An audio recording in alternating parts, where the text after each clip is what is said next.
శుక్రవారం రోజు రాత్రి ఆయన వాగ్దానం చేసిన కుడివైపునున్న ఆ దొంగ కొరకును మరియు అక్కడ పాతాళమునందు అధోలోకంలో ఉన్నటువంటి వారిని విడిపించుట కొరకును శుక్రవారం రోజు రాత్రి శివుడు తన ప్రాణము అర్పించిన వెంటనే ఆయన అధోలోకమును పాతాళమునకు ఆయన దిగి వారికి వాక్యమును బోధించి వారినందరినీ ఆశ్రయించి దాదాపుగా నా అంచనా ప్రకారము 1,20,000 మందికి ఆయన వాగ్దానములతో ఆశ్రవదించి వారిని బయటకు లేవనెత్తి వారందరూ గుంపుగా యెరూషలేములో ప్రజలకు కనబడినని వాక్యము తెలియజేస్తుంది. మరి ప్రజలందరూ చూసినట్లుగా వారందరినీ యెరూషలేములో వారందరినీ ఏకము చేసి ప్రభు యేసుక్రీస్తు వారు ఆదివారము పునరుత్థానమునందు చరచరణుగా కొనిపోబడెను.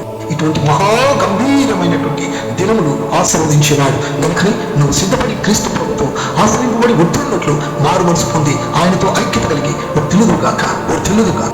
తెలుగుగాక క్రీస్తు ప్రభుత్వ ముఖాలని ఆయన స్థితించి గణపరచుగాక నిండుగా దీవింపబడి ఆశీర్వదింపబడి నీ కుటుంబం అందరితో అందరూ తెలుగుతో వర్ధిల్లుగాక. ఆమేన్.